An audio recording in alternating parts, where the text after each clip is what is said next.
Corps à corps, corps à corps. Et c'est un article publié par donc je le disais, le Matthias Corvinus College, un article, c'est même un rapport du 11 septembre dernier, et signé par Thomas Fazzi, qui décrit l'expansion progressive du pouvoir de la Commission européenne au fil des crises qui ont ponctué les dernières années, et qui explique finalement que ces crises ont servi Ursula von der Leyen particulièrement à prendre de plus en plus de pouvoir, on va y revenir, et puis même peut-être ont été instrumentalisées. C'est une des questions posées par ce rapport. Je serais très heureuse de recevoir Yves Pozzo de Burgo. Bonjour. Bonjour. Merci d'être avec nous. Vous êtes, je le rappelle, sénateur UDI de Paris entre 2004 et 2017, vice-président de la Commission des Affaires étrangères et de la Défense du Sénat, ancien conseiller de Paris, ancien et vice-président de la représentant. Commission des Affaires européennes. Et oui, et à chaque fois, c'est pour le aussi, sujet de ce soir, d'aujourd'hui, c'est plus intéressant. Oui, tout à fait, des affaires européennes, ancien représentant du Parlement français au Conseil de l'Europe. Et puis nous sommes également avec David Engels. Bonjour. Bonjour. Merci beaucoup d'être avec nous. Vous êtes historien, philosophe de l'histoire, professeur de recherche à l'Institut Záchodní de Poznan et auteur dernièrement de ce livre Défendre l'Europe civilisationnelle aux éditions Salvator. Mais vous avez aussi suivi ce rapport du Matthias Corvinus College. Est-ce que d'abord vous pouvez peut-être, si vous voulez bien, nous le présenter ? Oui, tout à fait, d'autant plus que j'y travaille actuellement aussi moi-même au MCC à Bruxelles, donc ça se met bien, Monsieur Fazzi est un collègue à moi. Donc oui, de fait, c'est un texte très intéressant qui relate d'une manière chronologique très précise comment les crises principales qui ont façonné ces 20 dernières années, surtout ces 20 dernières années d'évolution européenne, ont été mises à profit par Jean-Claude Juncker et évidemment aussi par Ursula von der Leyen pour agrandir le pouvoir de la Commission. Ce qui est très intéressant dans ces crises, il y en a eu beaucoup, d'ailleurs la crise de l'euro, surtout la crise de la guerre en Ukraine, la crise Covid, c'est ça les trois crises principales dont il traite. Et ce qui est évidemment très intéressant, en tout cas pour moi, et c'est un peu le résultat que moi j'en tirais, qu'on voit peut-être pas tellement dans ce rapport, c'est que en fait, ces trois crises, et on peut y ajouter beaucoup d'autres, n'ont finalement pas vraiment été résolues par la Commission. Donc, ou plutôt, la gestion de ces crises a été assez désastreuse. Donc, au niveau de la guerre de l'Ukraine, ça coule de source. Pour la crise Covid, on pourrait en parler aussi. La crise de l'euro, ça a été un désastre. On pourrait ajouter la crise du Brexit et de la migration et de l'état de droit, etc. Et à chaque fois, en fait, on voit bien que la Commission européenne, au lieu de résoudre ces crises, finalement, les empires, mais d'un autre côté, utilise ces crises pour agrandir son propre pouvoir, pour tirer à elle toute une série de compétences qu'elle et que les États-nations, en tout cas la plupart des États-nations, jugent donc être mieux finalement placés au niveau européen qu'au niveau national. Oui, alors donnons des exemples concrets. Pour la crise Covid, par exemple, elle s'est arrogée le droit, alors que ça ne fait absolument pas partie des compétences européennes, de commander directement les vaccins et puis de devenir la vigie, on va dire, sanitaire pour l'ensemble des États européens. Donc ça, c'était une compétence qui n'était absolument pas du domaine de l'Union européenne et de Bruxelles. Pour l'Ukraine, c'était arroger les compétences de commande d'armes, notamment. Pareil, ça ne fait pas partie des compétences européennes. Et pour la crise de l'euro, vous avez peut-être d'autres exemples ?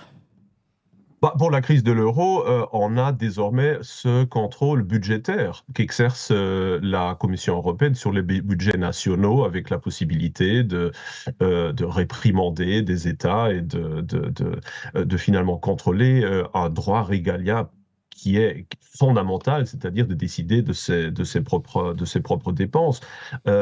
Idem aussi pour la crise de migration. Là, en tant que résultat, on a désormais, ou on aura très bientôt, cette distribution par quota de réfugiés. Donc on voit pour la crise de l'euro, la Commission est devenue un peu le maître du budget. Pour la migration, on a maintenant les quotas. C'est l'Union européenne qui dirige presque en partie cette politique migratoire. Pour le Covid, on a aussi maintenant l'introduction du pass sanitaire, qui est introduit d'ailleurs dès le 1er septembre de cette année-ci En Allemagne et toute une série de pays sur base volontaire encore, mais quand même qui devient une réalité. Pour l'Ukraine, on en a parlé. Pour l'état de droit, de plus en plus aussi la Commission et les différentes institutions européennes s'arrogent le droit de faire le maître d'école sur la situation démocratique de pays autonomes tels que la Hongrie ou la Pologne pour y interférer, éventuellement décider de sanctions. Donc il y a toute une série de choses qui se sont passées ces 20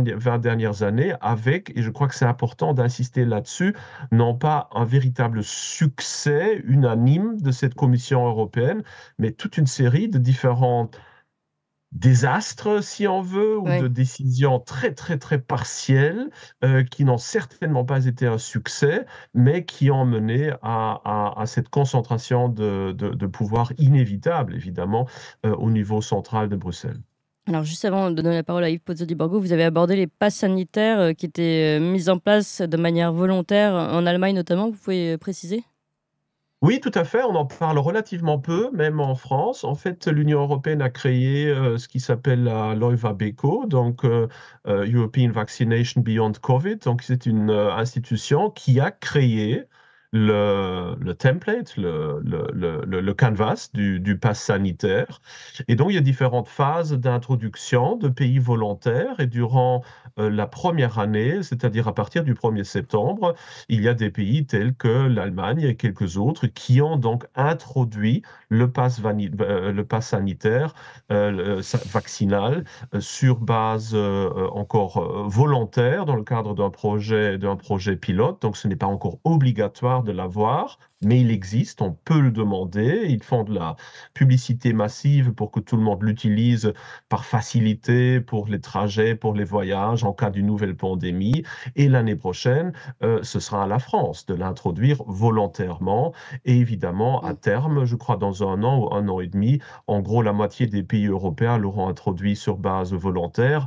Et dès lors, il existe, il est matériel, les gens s'habituent à ça, et on peut être sûr que dans le cas d'une nouvelle pandémie, ben voilà, l'infrastructure, désormais, elle est là. Il suffira désormais que la Commission pousse sur le bouton de déclarer une nouvelle pandémie, et du jour au lendemain, ce qui nous a sauvés finalement durant la première pandémie, du jour au lendemain, ce pass vaccinal, il peut devenir obligatoire parce qu'il existe désormais. Oui.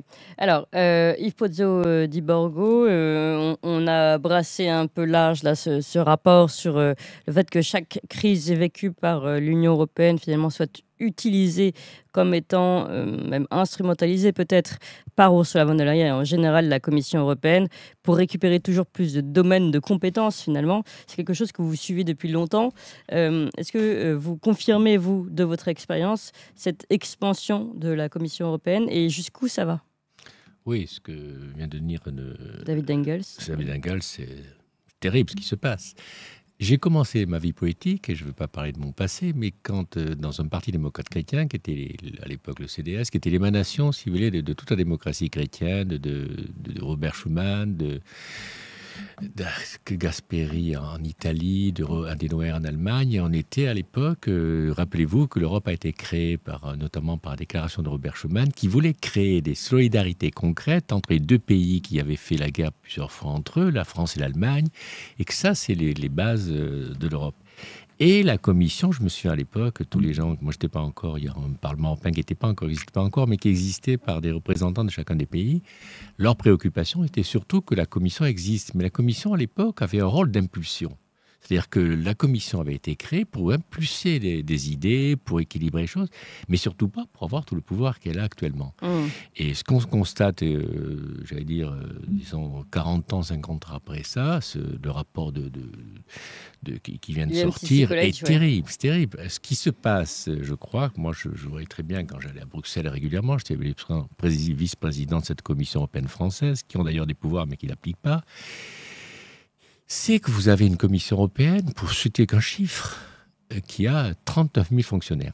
Et puis en face, théoriquement, ceux qui ont le pouvoir, ce sont le Conseil des chefs européens, les chefs d'État européens, qui représentent les 28 pays. C'est eux qui prennent les décisions majeures, théoriquement, enfin dans la logique. Et en fait, quand vous vous rendez compte, combien il y a de fonctionnaires à ce Conseil des chefs d'État européens? 30. Vous imaginez 30 avec 39 000 fonctionnaires de qualité, en plus des fonctionnaires de la Commission européenne, qui ont une puissance terrible, qui ont une puissance de travail, qui ont des moyens financiers énormes. Et en face, vous avez 30 fonctionnaires dont on me dit hier, je discutais justement avec un des représentants, enfin de quelqu'un qui a beaucoup de responsabilités à Bruxelles, il me dit, mais c'est terrible, c'est que les 39 fonctionnaires qui à l'époque, il y avait notamment, quand ça a commencé le Conseil des chefs d'État européens, on avait un secrétaire général qui s'appelait de Boissieu avec une forte personnalité, donc il jouait un rôle important, puis ça a souvent été le cas. Et il me dit maintenant, c'est complètement inexistant, et les 30 fonctionnaires sont complètement dans les mains de la Commission. Ce qui fait que, si vous voulez, on n'a personne pour contrecarrer. Oui. Alors il faut se comprendre aussi. Et c'est pour ça que la Commission s'est aussi développée, c'est que quand on a créé Bruxelles, quand on a créé la Commission européenne, moi j'ai bien vu d'abord plusieurs choses, c'est que les pays sont restés chez eux. C'est-à-dire que d'abord, les médias sont restés chez eux. C'est-à-dire vous avez en France pratiquement aucun média qui connaît, je regarde des journalistes en dehors de 4 maires de Libération. Oui, c'est ça, il y a 4 maires. Il y a pratiquement aucun journaliste. Ceux qui sont détachés sur place. Mais ceux qui sont détachés sur place, c'est pas suffisant. Oui. Et puis je veux dire, ils n'ont pas une très forte personnalité en dehors de quelques-uns. Et c'est le problème. Mais ça, ce n'est pas qu'en France, c'est dans tous les pays. C'est-à-dire que vous avez Bruxelles qui vit dans son monde et vous avez chaque pays qui vit dans son monde. La classe politique, c'est la même chose. Moi, j'étais vice-président de la Commission des Affaires européennes au Sénat, mais ils ne savaient même pas ce que j'allais faire à Bruxelles. Ils ignoraient. Même au sein de la Commission des Affaires étrangères, je ne veux pas critiquer mes amis, ils ne savaient pas ce que c'était le rôle de la Commission des Affaires, le rôle de Bruxelles et autres. C'est terrible, cette ignorance de ce qu'est la véritable pouvoir. Une ignorance qui devient presque un blanc-seing après pour la Commission. Alors, le problème, c'est que face à ça, et en plus de ça, vous avez aussi l'ignorance des chefs d'État. Il faut bien comprendre que chaque chef d'État... Ça fait beaucoup d'ignorance. Oui, bien sûr. Et c'est pour ça, d'ailleurs, que la Commission a pris autant de pouvoir. Et le problème, moi j'étais très ami avec Juncker, on a souvent parlé dessus, mais le problème, par exemple, des chefs d'État, ils sont pris dans leur travail quotidien de leur pays, ils sont très franchouillards, ils sont très germano, ils sont très...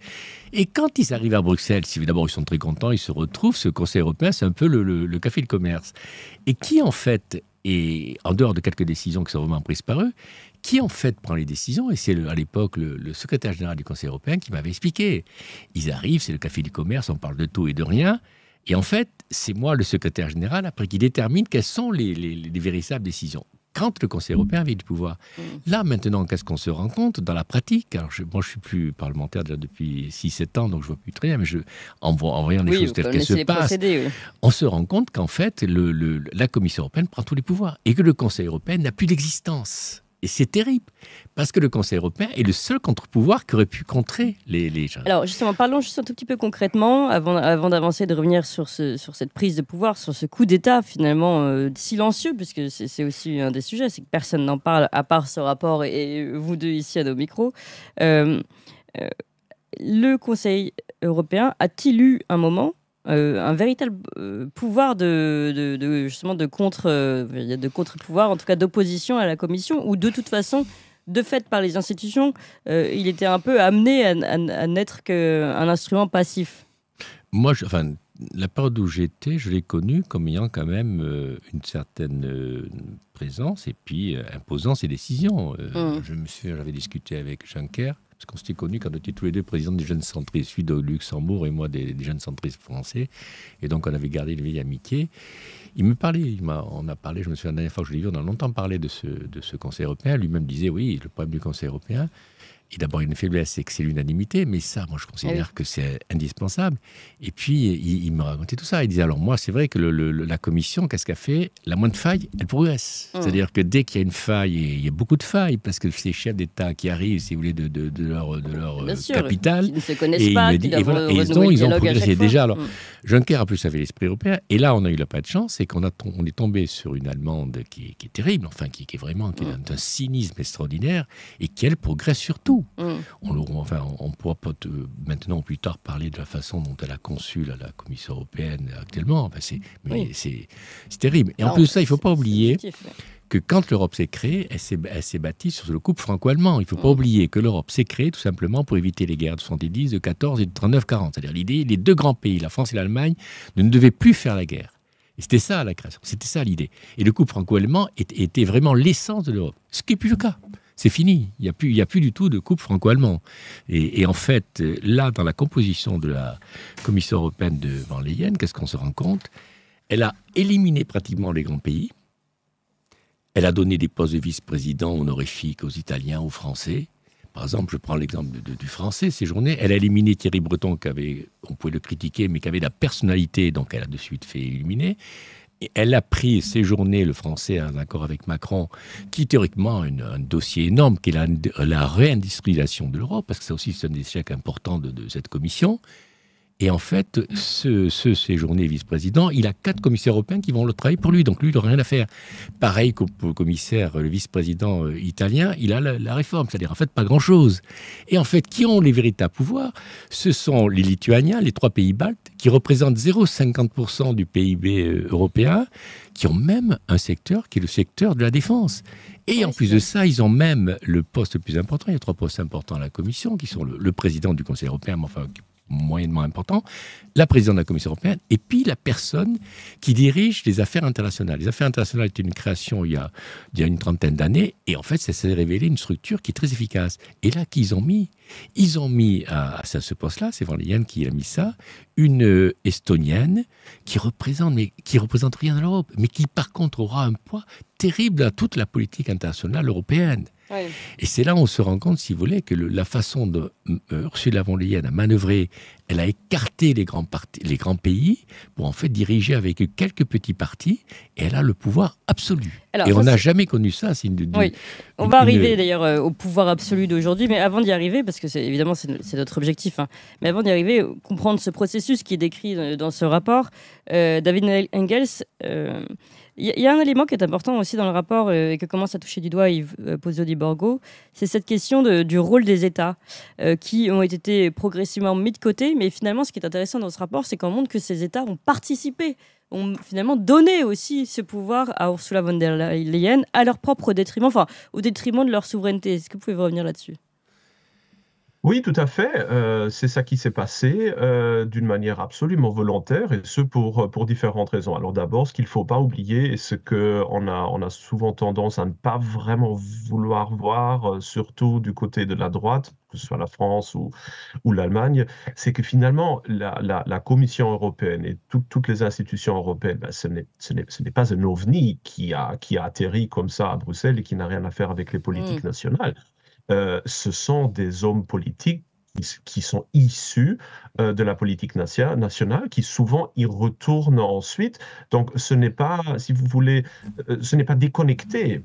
Hein. On n'a pas la Commission là ou l'Union européenne et les politiques nationales. Il y a un échange absolument massif, et chaque commissaire, chaque député qui est à Bruxelles pense déjà à son prochain mandat dans son pays. Donc, si vous voulez... voyons Thierry Breton et Séjourné dernièrement, ce sont des exemples français assez parlants. Voilà, tout à fait. Et Ursula von der Leyen, c'est un peu la même chose. Là aussi, on a des allers-retours. Oui. Donc, ce qu'il ne faut pas oublier, c'est que si les politiques nationales ont décerné certaines compétences à l'Europe, c'est en connaissance de cause, parce qu'on pense toujours à son propre commissaire qui est là, son propre intérêt. Donc, ça fait partie d'un jeu qui n'est pas vraiment un jeu d'expropriation involontaire, mais qui est un calcul. Ça, je crois que c'est une chose importante. Et d'ailleurs, c'est beaucoup plus facile si vous prenez certaines décisions, si vous savez que de votre point de vue idéologisé, telle et telle mesure est inévitable, ben c'est très pratique de la déléguer à Bruxelles et de dire « Ah, voilà, c'est la méchante Union européenne qui fait passer le Green Deal. Nous, finalement, on n'aurait pas voulu, mais voilà, il faut s'y soumettre. » Alors que de fait, on l'a voulu. Je crois que ça, c'est une chose. L'autre chose qui est l'une des raisons pour cette délégation, et ça, il ne faut pas l'oublier, la situation mondiale de l'Europe a empiré massivement ces 2 dernières décennies. Il faut le voir, hein. Encore à la fin du XXe siècle, on était convaincus que voilà, on va dans un monde postmoderne, libéral, démocratique, c'est la fin de l'histoire, tout va bien. Les Nations Unies, les États-Unis vont un peu tout diriger. Et finalement, nous, en tant qu'Européens, on n'a qu'à créer plus de richesses et tout va bien. C'est un peu dans ces conditions-là qu'on a créé aussi les différentes institutions européennes. Là, aujourd'hui, on re-rentre dans la vraie histoire, on re-rentre dans un monde qui est un monde multipolaire, extrêmement dangereux, extrêmement compétitif, avec une Europe vieillissante, avec une Europe qui s'est volontairement désindustrialisée, qui a maintenant face à elle la menace migratoire, la menace chinoise, la concurrence avec l'Inde, avec le Brésil, avec la Russie, avec les États-Unis. Donc ça crée forcément des vrais problèmes qu'on ne peut, et je suis convaincu de ça, qu'on ne peut en effet plus vraiment résoudre au niveau national. On a 30 États-nations en Europe, on ne peut pas chacun trouver sa solution si on ne veut pas tout morceler. Donc disons que historiquement, on est dans une dynamique d'empire civilisatoire, d'État-civilisation. Ça crée un vacuum en Europe où cela n'existe pas encore. On n'a pas encore de vrai État-civilisation capable de nous représenter face aux autres grandes puissances. Et donc, très logiquement, il y a une certaine convergence vers ce centre. Et là, actuellement, c'est la Commission européenne qui, en gros, ne doit même pas faire grand-chose. Elle est là, les crises arrivent, les crises doivent être résolues. Elles sont mal résolues, mais elles sont résolues d'une certaine façon. Il y a certaines décisions qui se prennent. Et donc, le pouvoir lui tombe aussi, finalement, sur les genoux. Ça, il faut pas, je crois, l'oublier, qu'on est aussi dans une dynamique où on n'a pas où cette prise de pouvoir de la Commission européenne, elle n'est pas juste issue de la nature géniale, démoniaque de gens comme Ursula von der Leyen ou Jean-Claude Juncker, mais c'est aussi la constellation politique qui crée cette convergence extrêmement dangereuse, évidemment. Oui, donc ça, vous êtes d'accord avec ce que commençait à dire Ifo Borgo. Oui, alors, moi je mettrais ça d'ailleurs sur la paresse, la paresse et la lâcheté de beaucoup d'hommes politiques européens qui se débarrassent, je disais, qui se débarrassent sur l'Europe de problèmes qu'ils ne veulent pas résoudre. C'est terrible. Et en fait, c'est là où on se retrouve devant un monstre actuellement qui montre d'ailleurs son incapacité à résoudre les crises. Et qui affaiblit énormément l'Europe. L'Europe est dans un processus actuellement non pas de dégrégation, mais surtout d'affaiblissement économique, d'affaiblissement politique. Elle est inexistante. Dans le débat international, elle est la porte-voix des intérêts américains. Dans l'économie, on sent très bien, notamment en plus, elle a stupidement, à accentuer les sanctions contre la Russie qui se retournent contre nous. Enfin, il n'y a aucune évaluation de toutes ces erreurs. Et là, dans le rapport, c'est très intéressant. On montre bien que toutes les crises qu'a gérées l'Europe, ça s'est fait avec une perte d'influence de l'Europe et surtout des conséquences terribles pour les peuples européens. Ça, c'est certain. Alors, justement, nous nous dirigeons aujourd'hui vers une supra-Europe. Vous commencez à l'évoquer, Ifo Borgo. Quelle est cette Europe d'Ursula von der Leyen qui est en train de se dessiner devant nos yeux ?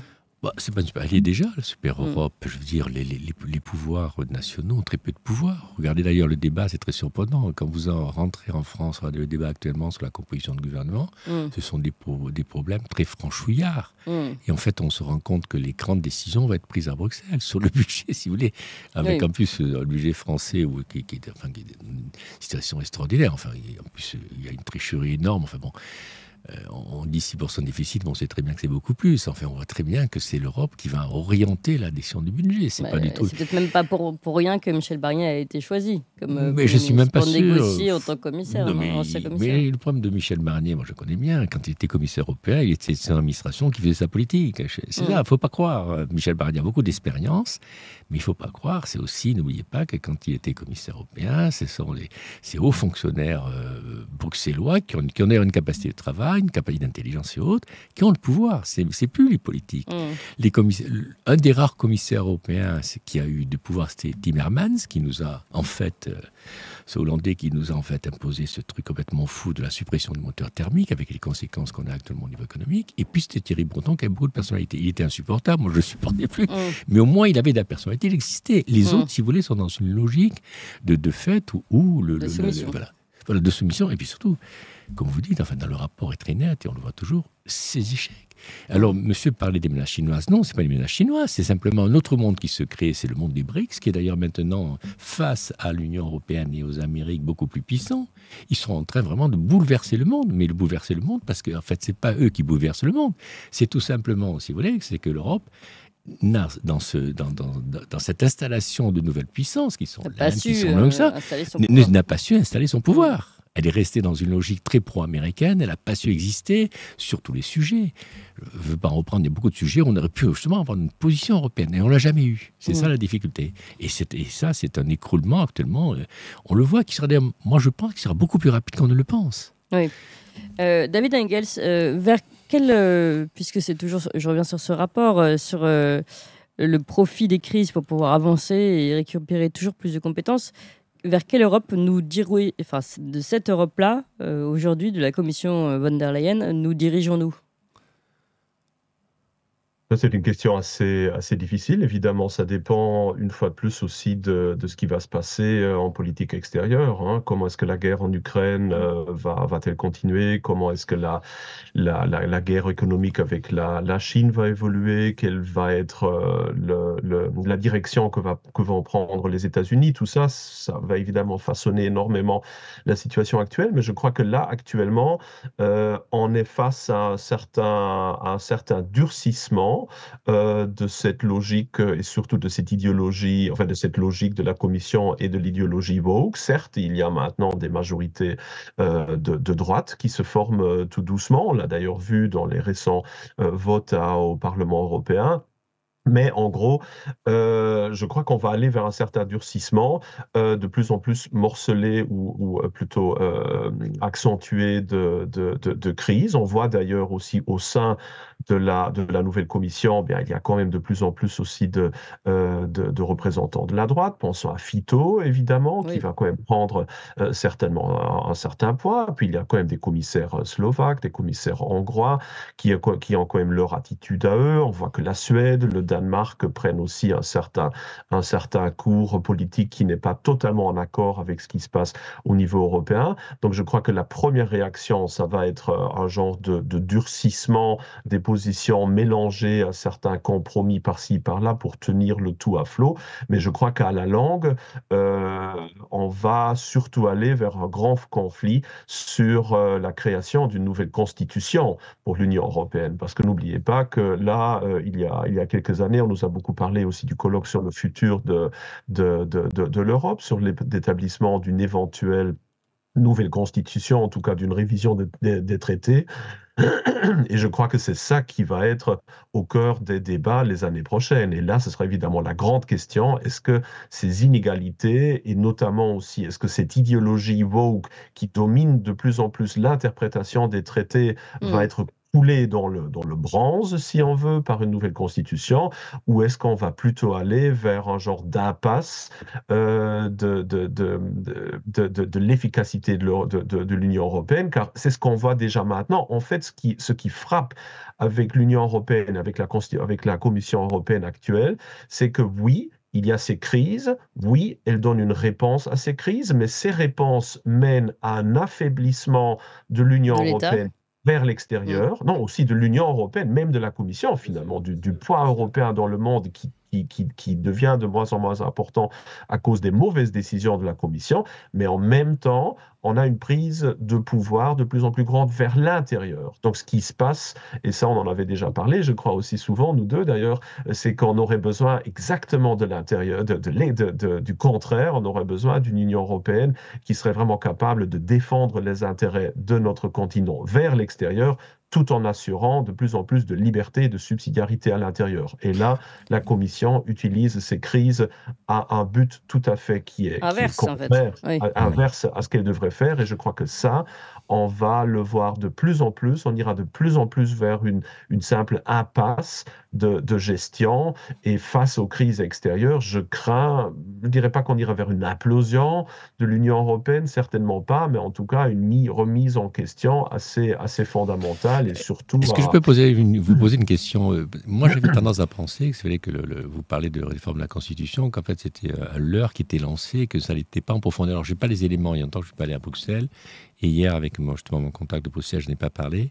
J'ai eu tendance, d'ailleurs, de la nomination de Fito sur ce sujet, je me suis dit, bon, en fait, on endort un petit peu. Est-ce que vous pensez qu'il y aura vraiment ce débat Fito, de pardon, réforme? je précise, du gouvernement Meloni. Donc voilà, il faut que tout le monde Est-ce que vraiment vous pensez comprenne. que c'est un élément de votre intervention qui m'a interpellé, que ça va être vraiment un des débats du futur sur l'Europe? Peut-être pas sur base d'une constitution telle que Valéry Giscard d'Estaing l'avait voulu, d'une vraie constitution plus ou moins transparente qui pourrait définir l'Union européenne et qui pourrait mettre aussi des bornes à l'Union européenne, parce que c'est ça aussi le but d'une constitution. Ce n'est pas seulement donner du pouvoir à quelqu'un, mais aussi définir les limites Cadrer des de choses. ce pouvoir-là. Ça, c'est pas fait à l'époque. On a eu ce bricolage de différents traités, d'amendements, etc. Et à mon avis, oui, il y aura un débat sur une constitution. Je ne crois pas que dans la situation actuelle, ce genre de constitution pourra trouver une majorité, mais on va essayer d'implémenter certaines choses, comme par exemple la diminution de l'unanimité dans toute une série de décisions. On va certainement implémenter ça dans les traités. En tout cas, on va essayer de le faire. Et je crois que c'est ça que la nouvelle commission va essayer. Il est évident que la suppression de l'humanité, c'est quand même de l'unanimité, c'est un désir intense de Van Leyen pour pouvoir pouvoir. Voilà, voilà. Tout à fait. Merci. Mais qui une fois de plus est dans cette logique de prise de pouvoir de la Constitution, qui est une certaine nécessité logique, si on veut. Vous parliez tantôt justement du fait que voilà, les grands pays ne seraient pas assez représentés dans la commission. Donc voilà, est-ce qu'on veut jusqu'à la fin un droit de veto de pays qui finalement représentent relativement peu? Est-ce qu'on veut subir le même destin que jadis la République polonaise, avec son libérum veto qui a créé son incapacité même à répondre à sa propre division entre les Prusses, les Autrichiens et les Russes? Donc, est-ce qu'on veut garder ce libérum veto à l'européenne jusqu'à la fin? Donc, c'est un vrai débat, et à mon avis, c'est ce débat-là qui est au centre de ce débat autour d'une constitution, et à mon avis, on va le mener durant cette commission-ci. Oui. La meilleure des choses serait que les 5 pays fondateurs aient ce droit de veto et pas les autres. Ce serait plus intéressant pour les pays fondateurs, évidemment. Voilà, je dis ça. Mais... on prêche pour notre paroisse. Belge, je ne sais pas si je suis... Peut-être juste une note en bas de page. Je ne sais pas si c'est vraiment absolument nécessaire que les postes les plus importants reviennent toujours aux plus gros pays.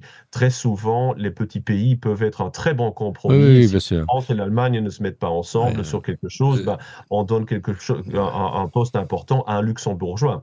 À mon avis, ça a été une très grande erreur, justement, que c'était un Allemand qui est reçu, ou une Allemande, la présidence de la Commission européenne. Je crois que les deux grandes puissances européennes, l'Allemagne et la France, auraient beaucoup mieux fait de rester un peu en retrait, de trouver des candidats de compromis, de mettre à la tête aussi plutôt un candidat d'un petit pays pour exprimer à la fois leur respect pour les autres et aussi pour moins, disons, nationaliser ou politiser ces fonctions-là. Donc, de ce point de vue-là, je n'ai pas nécessairement trop de problèmes, parce que des Estoniens, des Luxembourgeois, des Belges reçoivent des postes importants, si c'est dans un cadre d'architecture, disons, qui est raisonnable. Mais là, le fait de vouloir mettre un Allemand là, ça provoque le fait que les autres disent « alors je veux avoir un Français là », et ça, à la longue, ça crée aussi pas mal de mauvais ressentiments de la part des pays un peu plus petits. Donc je crois que ça, c'est à prendre en compte aussi. David Engels, dans les éléments importants de ce que vous avez souligné, il y a un paradoxe finalement. Il y a ce côté, vous l'avez dit, l'Union européenne a mal géré ces crises, encore une fois, crise de l'euro, de l'Ukraine, du Covid. Il les a mal gérés, et finalement, moi je pensais qu'il avait affaibli les États, mais là-dessus on est d'accord. D'ailleurs, c'est peut-être même volontaire, c'est ce qui est sous-entendu dans ce rapport. Et même entendu d'ailleurs. Mais il a également, ça c'est intéressant, affaibli l'Union européenne elle-même. Et ça, j'imagine que pour le coup, c'est pas volontaire, puisqu'elle est aussi dans une crise d'autoritarisme. Comment vous expliquez ce paradoxe ? Je rajouterais aussi la désindustrialisation de l'Europe, qui actuellement, les chiffres qui sortent actuellement sont terribles. C'est-à-dire qu'il faut rajouter cela, avec des conséquences économiques, le chômage et autres qui se profilent. Voilà. David Engels. Oui, absolument, mais à mon avis, une fois de plus, cette décision, elle a été volontaire. Je veux dire, la réponse à la crise de la Grèce, c'est-à-dire cette politique d'austérité, la mise sous tutelle de la Grèce, la mise sous tutelle de différents budgets, je crois toujours que ça a été une décision assez mauvaise pour l'économie européenne et son architecture en général, mais une fois de plus, ça a permis une certaine concentration. La crise de migration, je crois que l'Union européenne ou que la Commission européenne, elle sait exactement ce qu'elle est en train de faire. Visiblement, elle veut plus de migration. Idem pour la crise du Brexit, pour le Covid. D'un point de vue, disons, que moi je considérerais comme objectif, que beaucoup de personnes considéreraient comme étant de droite. La gestion a été un échec, mais je crois qu'à beaucoup de niveaux, l'Union européenne produit exactement ce qu'elle veut, et je crois que pour la désindustrialisation, on a quelque chose de semblable. Parce que ce qu'il Mais faut c'est quoi pas son objectif oublier- si son affaiblissement, c'est ce qu'elle veut? Bah, C'est d'abord, parce qu'elle veut, je pense que c'est moi je pense relativement logique que des institutions préfèrent perdre de pouvoir extérieur, mais affirmer leur pouvoir à l'intérieur. Ça, déjà César a dit qu'il préférait être le bourgmestre d'un petit village dans les Alpes que d'être juste le second à Rome. Hein, donc ça, c'est, je crois, assez psychologique, assez normal. Et puis sur l'industrie, ben oui, l'Europe se désindustrialise, mais ce qu'il ne faut pas oublier, c'est que beaucoup de grandes entreprises européennes, et surtout beaucoup de grands actionnaires européens, sont en train de gagner une fortune là-dessus. Je veux dire, oui, le continent, nous, on perd de valeur, mais les grands actionnaires qui investissent en Chine, en Inde, au Brésil, je ne veux pas être vulgaire, mais se remplissent les poches d'un Donc elle sert des intérêts privés, vous voulez dire. Voilà, et là, quelques intérêts privés. Le lobbying très présent à Bruxelles, les liens entre des gens comme Ursula von der Leyen et par exemple les entreprises pharmaceutiques avec des contrats de milliards, ben, on ne me dira pas que des choses similaires ne se passent pas seulement au niveau pharmaceutique, mais peut-être aussi à beaucoup d'autres niveaux de délocalisation, de désindustrialisation, et ce depuis une quarantaine d'années. Il faut bien comprendre ce que vous dites par exemple, il faut bien comprendre que derrière tout ça, il y a aussi beaucoup de corruption. La corruption des fonctionnaires, la corruption qui se passe à Bruxelles, le lobbying corrompu. Moi, j'ai un de mes amis, je ne vais pas dire quel c'est, qui était lui à l'époque chargé d'installer une entreprise américaine très connue, que je ne vais pas dire le nom. Il m'a dit, j'ai eu 15 ans pour le faire, mais j'avais déterminé les fonctionnaires et les politiques à qui je faisais verser de l'argent sur des comptes offshore. Et alors cela, si vous voulez, et en fait, il y a un parquet européen qui est complètement insignifiant, qui se bat sur des rien du tout et qui en fait sur les grands débats, les grandes choses. Je pense d'ailleurs que la justice française, qui s'est donné une compétence universelle sur les affaires des biens mal acquis, pourrait très bien se donner plutôt que de se battre sur des détails, choses comme ça, et embêter les politiques, il ferait mieux peut-être aussi, non, mais je dis, il ferait peut-être mieux aussi de se donner une compétence universelle et puis regarder un peu ce qui se passe à Bruxelles. Ah oui. Parce que ça a beaucoup d'incidence sur nous. Alors, tout ça, évidemment, c'est difficile à prouver, mais enfin, quand on est un peu, moi j'allais souvent, j'ai bien vu en fait ce qui se passe, beaucoup de décisions. Rien que sur l'affaire, moi je le dis, sur l'affaire par exemple des moteurs thermiques, moi j'ai un de mes amis, une connaissance avocat qui lui a travaillé pour ça, il m'a dit, mais c'est évident que les Chinois ont eu un rôle énorme dans la décision qui a été prise de suppression de moteurs thermiques. D'ailleurs, maintenant, le dernier salon de Pékin, il y a 3 mois, au mois de mai, vous avez pratiquement les Chinois maintenant ont gagné le combat des voitures électriques. D'ailleurs, ils font plus de moteurs thermiques. Et mais maintenant, ils dominent tout. Ils sont en avance sur tout. Ils ont des voitures beaucoup moins chères. Et en fait, on me fie que bien que ça, il y a eu aussi cet élément-là qui a joué. Et c'est pour ça que, si vous voulez, moi je crois qu'on a quand même un énorme nettoyage à faire à Bruxelles. Oui. Moi, mon souhait, sérieusement, je connais trop la politique et c'est quand même une puissance extraordinaire, ça serait carrément qu'une sorte de révolution comme en 89. On fait sauter le roi et là on fait sauter la Commission européenne. Excusez-moi, mais mais non, mais pour que les pays reprennent et puis corrigent un peu les excès. Oui, mais encore faut-il que les pays le veulent, parce que d'après ce qu'on a compris, et dans ce rapport et dans vos propos, finalement, les États, les politiques ont trouvé ça bien pratique de déléguer progressivement, puisqu'ils sont d'accord avec l'idéologie européenne. Merci beaucoup à tous les deux, c'était absolument passionnant, cet autoritarisme européen, mais laissé finalement par les politiques au niveau national, et puis autoritarisme qui, malgré tout, continue d'affaiblir l'Union européenne, et peut-être au service de certains lobbying et certains intérêts privés, c'est ce qu'on aura compris. Un rapport que vous pouvez retrouver, il est en ligne, vous pouvez le télécharger, c'est le MCC College. Je vais vous retrouver son nom exact. Je l'ai quelque part sur une de mes fiches. Bref, je vais le retrouver. En tout cas, merci encore David Nagels, historien, philosophe de l'histoire, professeur de recherche à l'Institut Zachotny de Poznan. Et puis, donc, vous le précisiez, vous travaillez aussi dans le Matthias Corvinus College. Voilà, j'ai retrouvé son nom. Au Matthias Corvinus College, dans lequel vous pouvez retrouver ce rapport. Et puis, merci à vous, Yves Pozzo Di Borgo.